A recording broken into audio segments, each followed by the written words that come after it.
Pro-Palestinian protesters continue to march in Wichita, expressing outrage not only over the ongoing war in Gaza, but also President Donald Trump's recent comments about the U.S. taking control of the region. Cake's Kate Devine spoke with protesters about why they say this conflict is far from over. If you were driving down Kellogg in Wichita Saturday afternoon, you may have seen dozens of protesters gathered chanting and holding signs. Their cause? Calling for an end to the war in Gaza and U.S. involvement in the region. So we're protesting the ongoing genocide and ethnic cleansing of Palestine. There's a lot of misinformation going around in our media because it is within our nation's interests to maintain that conflict. And so we are protesting, saying that we are done with American taxpayer money, specifically Wichita taxpayer money. Support for the protest grew after President Donald Trump suggested the U.S. should take control of Gaza and resettle Palestinians elsewhere while the rebuilding efforts were completed.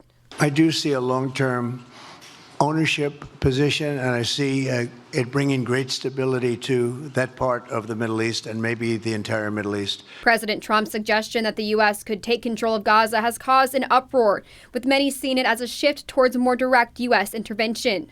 Even as the ceasefire went into effect, they have continued to ramp up aggression in the West Bank.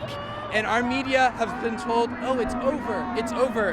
And then Trump goes and announces that he wants to take control over the Gaza Strip. Those comments have drawn support from Israel Prime Minister Benjamin Netanyahu, who says the idea is worth considering. He's exploring it with his people, with his staff. I think it's something that could change history, and it's worthwhile really pursuing this avenue. The Wall Street Journal reporting that this proposal has sparked widespread condemnation from Palestinians and other international officials.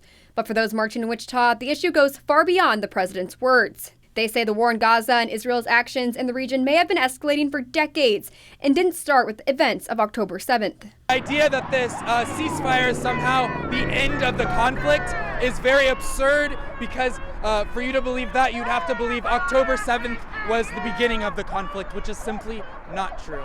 Others hope protests like this will inspire people to learn more about the history of the conflict. I hope they look up the Nakba, because we have a sign, one of our signs, ask them to go look up the Nakba of 1948. And while the future of Gaza remains uncertain, protesters say they'll keep marching until there's real change, demanding that U.S. tax dollars should not be used to fuel the conflict.